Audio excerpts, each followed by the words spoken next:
சேலம் மாவட்டம் கெங்கவல்லி அருகே பூட்டி கிடந்த ஹவுஸ் ஓனரின் வீட்டு பூட்டை உடைத்து 8 சவரன் தங்க நகைகளை திருடிய பெண் அதை அடகு வைத்த பணத்தில் ஹவுஸ் ஓனரின் நிலத்தையே விலைக்கு வாங்கியுள்ளார்.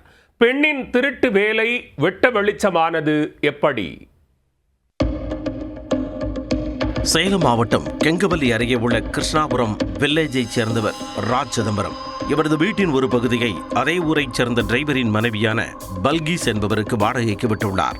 சேலத்தில் உள்ள தனது மகள் வீட்டில் தங்கியபடி மாதந்தோறும் வாடகை மட்டும் வாங்க ஊருக்கு வந்து செல்வது வழக்கம். அதேபோல கடந்த மார்ச் 27ஆம் தேதி வீட்டிற்கு வந்தபொழுது பீரோவில் மறைத்து வைக்கப்பட்டிருந்த 8 சவரன் தங்க நகைகள் திருடு போனதைக் கண்டு சிதம்பரம் அதிர்ச்சி அடைந்தார். பூட்டிய வீட்டில் யார் நகைகளை கொள்ளையடித்திருப்பார் என்ற சந்தேகத்தில் கெங்கவல்லி காவல் நிலையத்தில் புகார் அளிக்க காவல்துறையினர் வழக்கு பதிந்து விசாரணையை தொடங்கினர்.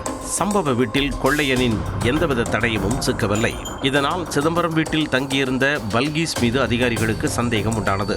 உடனே பல்கீஸை காவல் நிலையம் வரவழைத்து, உங்க ஓனர் வீட்டில் யாரோ நகையை தூக்கிட்டாங்க தெரியுமா என விசாரித்துள்ளனர். அதை கேட்டதும் விடபெடத்து போன பல்கீஸ், சார் சத்தியமா நான் இல்ல சார் என கூறி தானாக வலையில் சிக்கியுள்ளார். பின்னர் ஒரே ஒரு அதட்டல் தான், அத்தனையையும் திருக்குறளை போல கடகடவென ஒப்பித்துள்ளார்.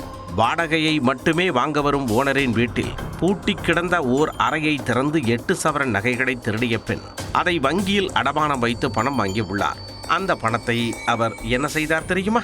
ஹவுஸ் ஓனரிடம் இருந்த 600 சதுர அடி இடத்தை 3 லட்சம் ரூபாய்க்கு விலைக்கு வாங்கியுள்ளார். அதாவது ஹவுஸ் ஓனரின் வீட்டில் நகையை திருடி ஹவுஸ் ஓனரின் நிலத்தையே வாங்கியுள்ளார்.